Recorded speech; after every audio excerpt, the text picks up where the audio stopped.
Yeah, I've just taken this one for a burl, nearly bounced the valve springs out of it, and I brought it back. I'm only joking, Dave. I've just taken it for a gentle burl, and she sounds sweet.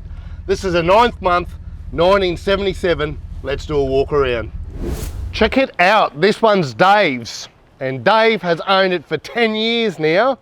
And that noise that I was making is the little 253, giving it some revs. It's got a really sweet note. They are a great sounding little engine for a V8 and so much fun to drive. Now, Dave's owned this for 10 years. I've asked Dave, what's the history of your car? I'll talk about it in the walk around.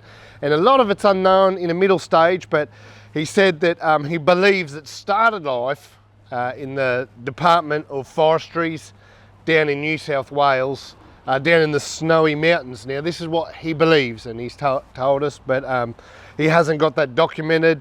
He believes the V8 was put in it in Wagga Wagga, and from Wagga Wagga it slowly made its way to David, and now David owns this. And in that 10 years, he's done a lot of Ks. With this engine, he's done a hot lap of Australia. He's done a complete lap, part of his business with his skateboarding.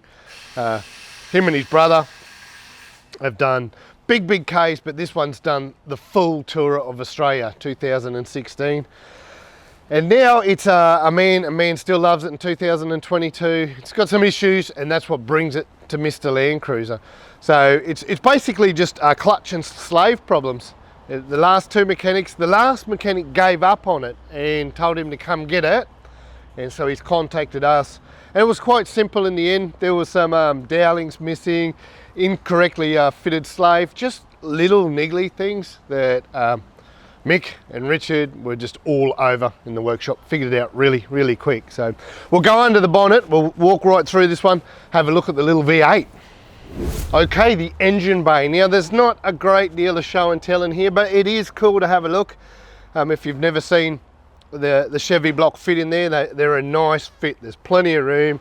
There's still room for the battery and everything in there. The radiator, they move them forward to bring it close to the engine. You can see the engine drops a lot lower. Looking down here, they've done a really nice job of all the mounts and everything. It's been in there a long time, so they've done a really clean job. While it's with us, we've done a few other little things. I noticed new handbrake cable and just a few bits and pieces.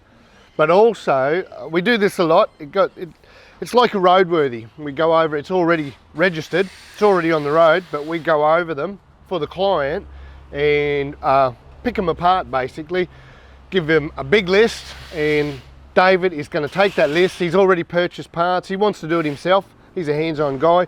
Could be a cracked indicator or things still on drum brakes that need some wheel cylinders stuff, and a big list that Dave, when he gets home, he's going to do it all himself. Now, this thing was on gas. That's hence the gas tank in the back is still there. That's all been disconnected now, so that's coming out and getting disposed of properly when it leaves here, but she's just running on the petrol now. The exterior, the car itself, is all steel apart from it's had a replacement roof in its lifetime, and now it's got the fiberglass roof. The rest of it's steel. Neg 44 wheels. He's put the Neg 44 so you can see this one has flares on either side just to keep it as legal as possible. And the style side's been on it there the whole time that Dave's owned it. They've extended the flares on the side of that too, just so it keeps the Neg 44s legal. Alloy bull bar up the front and a bit of a foam gate. And it's also got wiring that used to be for spotties and a UHF. The wiring's still there, nothing else is going on. Couple of roof racks, and that is the exterior of this old Pearler. Let's go and take a closer look inside and all Dave's custom work. Look at the inside. The inside's quite cool. Well, maybe the floor's interesting. Someone's done a bit of a butcher job on the day, and you have a look at how they've integrated all the sticks for a gearbox upgrade. A bit of wild work there, but not picking on the vehicle because it's got some cool stuff. It's got your parcel tray up the top, or your console I should call it, up the top, just housing the udi den, and the rest is all storage. And then we've got more storage with the parcel tray on the dash and some real old school stuff. We've got the old school taco there, And look, someone's had the label maker from the 80s to put labels on all the switches. There's some more switches.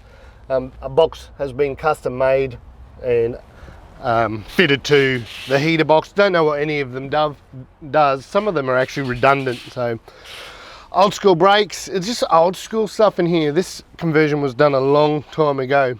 There's it's got the Sony head unit, but there's speakers hidden everywhere. There's speakers behind the driver's seat, speakers up in the firewall there, just to give it a bit of a sound system.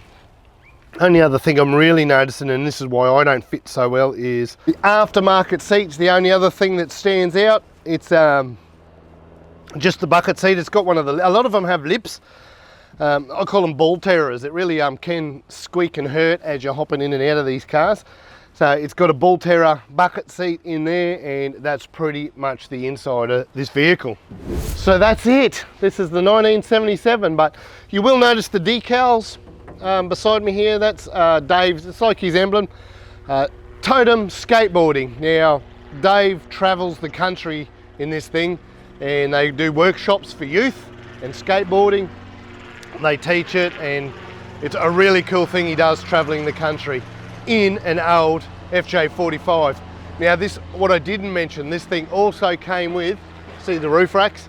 It came with a colour-coded tinny and a colour-coded camper trailer. It was a 3-in-1 package this. What a cool deal. And back in the day, 10 years ago, we could probably afford the petrol bill, so a very cool little V8 to travel Australia. Nice one, Dave. 9th month, 1977.